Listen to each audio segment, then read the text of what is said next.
start us off? Absolutely. Well, first I want to start by saying thank you to Mother Nature for making it a great Saturday, holding off the rain. It was a great day. Thank you to all of our fans that were there, the students, the Muncie community. We appreciate the support. You know, our goal is to have that place full, to have Schumann Stadium full, and we appreciate those that came out to support us, and we look to build off this win at home just to continue to try to create some excitement, and we need the fans. That makes it a great atmosphere. Our players feed off that. Secondly, it was great to see Paul Shadell and Tex Ritter both at the game Saturday. I had a chance to spend some time with them on the sideline before the game started. Those two men have meant a lot to Ball State football, to Ball State University, a lot to me. To have them in attendance, to be there to support our program. I can't thank them enough. It was just great to see their face, to see the smile on their face, and I'm sure it was a game that Coach Shadell liked, to see the time of possession be 39 minutes to run the ball. I'm sure that was an exciting recipe, and to play great defense, that's a formula that Coach Shadell would certainly appreciate. So it was great to see those guys in attendance, and it was a great way for us to start our home opener.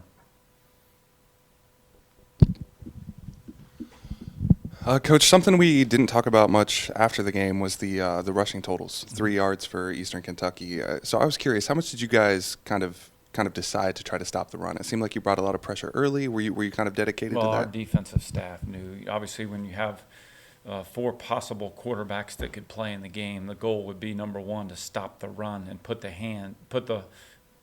game in the hands of the quarterback position, because they had a couple guys injured.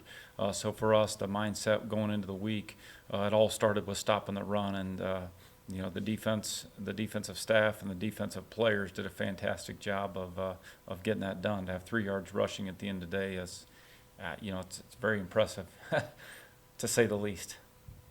Yeah, and then I wanted to ask about FAU as well. I know they have kind of a weird schedule where they've played SIU and then a couple, really good opponents. So what have you kind of seen from them? How do you think they measure up to, maybe a Georgia State or an EKU? Well, I think you already talked about it. They've had 2 tough games the last 2 weeks, playing Kansas State on the road in Manhattan. That's not an easy place to play. And then you're playing at Miami of Florida.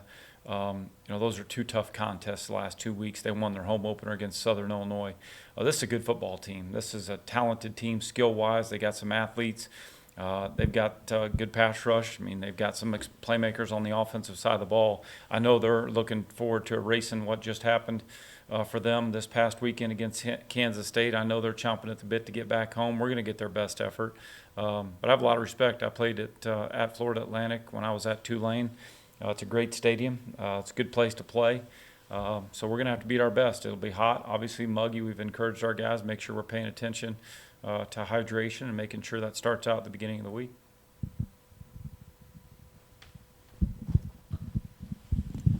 Coach, I noticed you guys didn't play Jack Milas on Saturday, and the game gets out of hand. Where do you balance Riley needs experience and needs reps to let's get Jack some reps just in case Riley steps off a curb someday and twists his ankle? Right, that's a good question, Tom. I mean, obviously, we'd love to get all those guys in. We wanted to finish the game the right way, and maybe could have potentially gone to Jack a little bit earlier, but I think that last drive for us, going 96 yards and finishing on a positive note there, that was important for us. And like you said, he's still a young player, and you want to get him as much experience as possible. So, hopefully we'll be in that same situation again and potentially go to Jack earlier than that.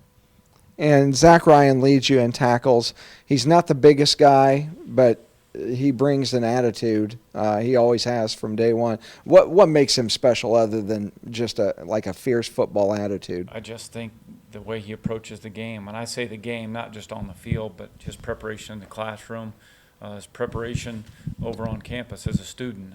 You see him studying extra film. The game's important to him. You see him put the time in the weight room. He was voted by, not voted, it was result driven because of his performance in the weight room. He was recognized as a 2-time Iron Cardinal winner, which is not easy to do because of his weight room production, his weight room success. So I think what you see is that carries over to the field for a guy like Zach, and He appreciates the game. He plays at a high level. He's not a real loud, talkative guy. He just goes about his business and produces week in, week out. He practices that same way. Obviously, you guys have been able to get a consistent pass rush in these first 3 games, and especially on Saturday against EKU.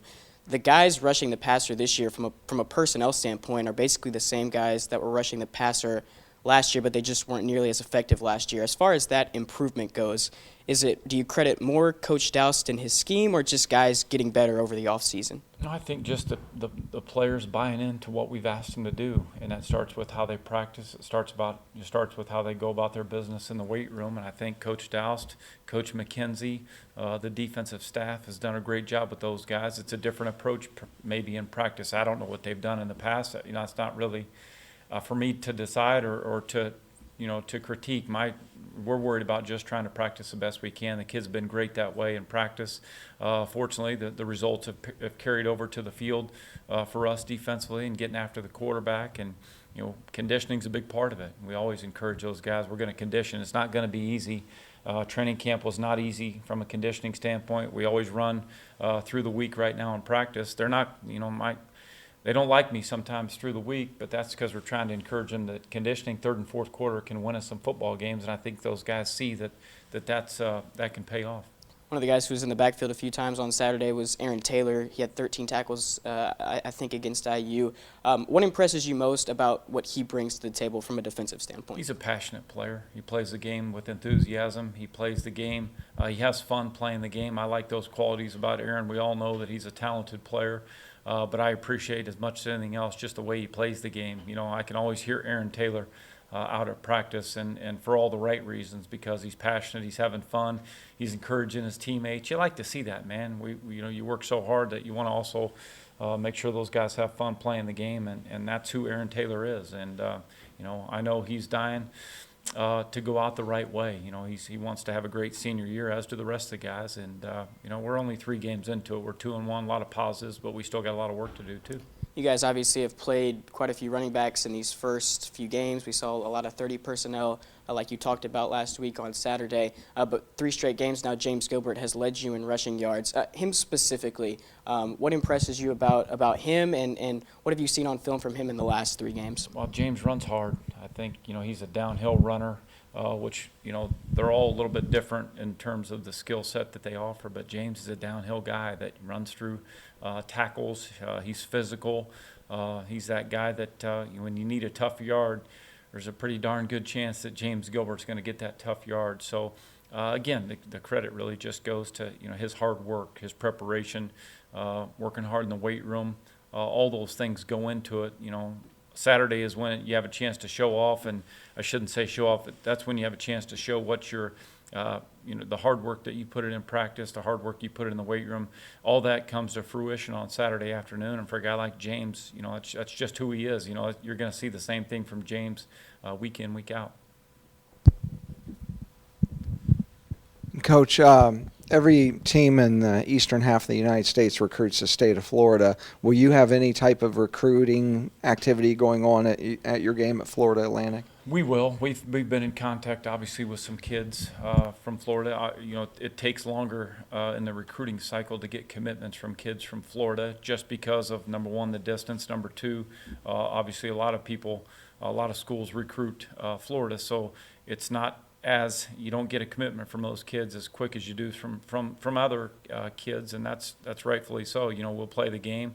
We'll stay after those kids. It's all about building relationships, but we'll have a good presence from some of the recruits in Florida. Coach, if you look at the stats, I think 7 or 8 guys have already scored a touchdown for you guys this year. What does that say about your team that so many different guys are able to get in the end zone? Well, you just try to tell all the guys it's not we're not a team that's just going to have one go-to guy.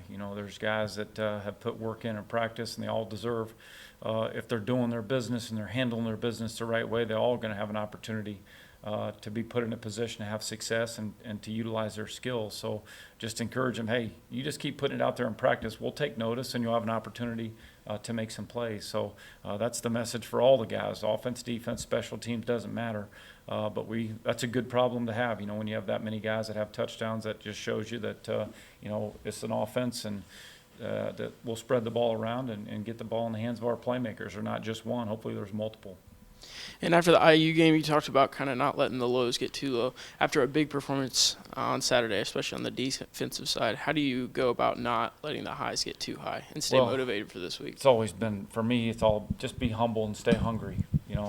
We won 41-14, but yet when you look at the film and you're real with yourself, I told the guys yesterday, we just got to take pride in the little things, the attention to detail, things that maybe we got away with in the first 3 games, or maybe we got away with on Saturday. There's still a lot of things that we can fix. And when you're a team and when you're a staff preparing for an opponent, there's 3 games that exist now, the Ball State Cardinals. So they're going to be able to say this is a strength of theirs, this is a weakness of theirs. So we have to fix our weaknesses. We have to continue to emphasize ball security. We had 1 knocked out on Saturday, had a couple other, or 2 actually knocked out, 1 we lost. So we got to continue to stress that in practice, and we got to fix that because teams are going to say, hey, we can get the ball out from this football team. So attention to detail, going back to work. Every week's a new week. You're only going to, on Saturday, you're going to play the way you practice that week. So that's the beauty of football. There's a 7-day stretch between the time you played the last one till the time you play the next one. So it's all about going back to work. We got things to build on that are positive, but we also have things we have to fix.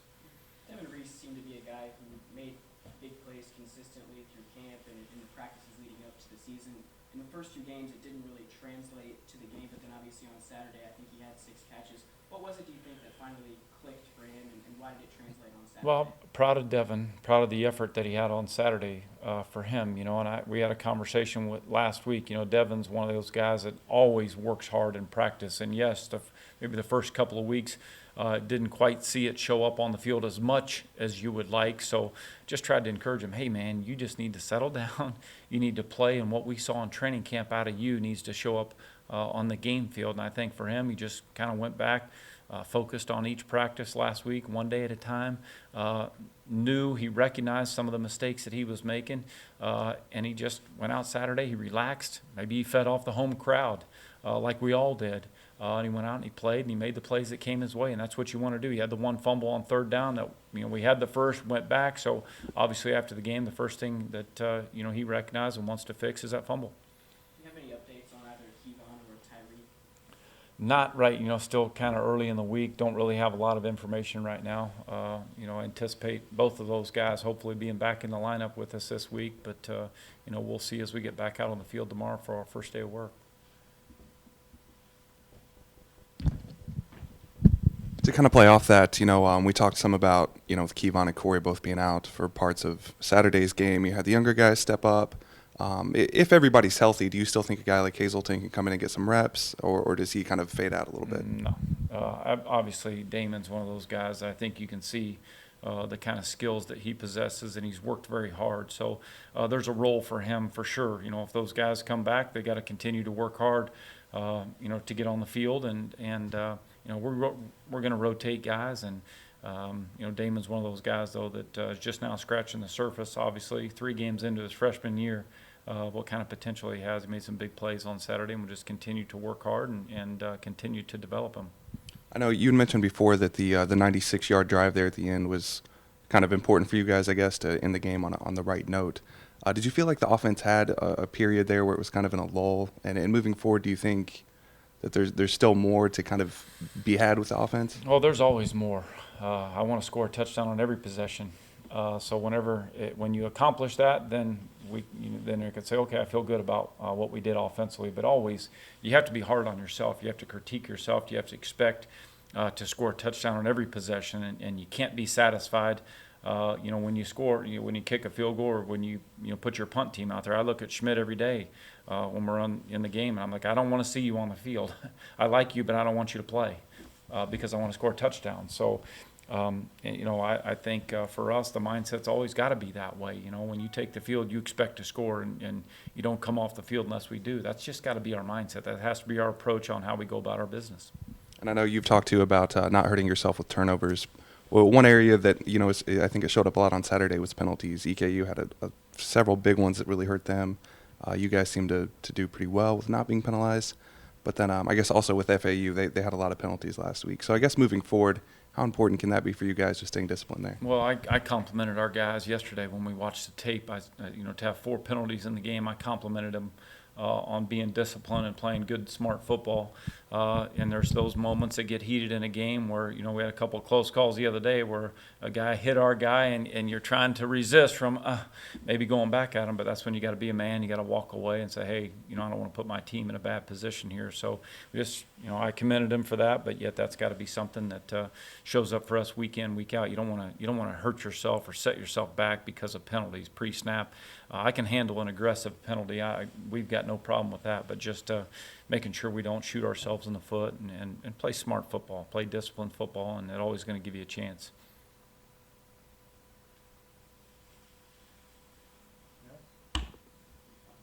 All right. Thank you, guys. Thanks for your time, Coach. Sure. Thank you. Good.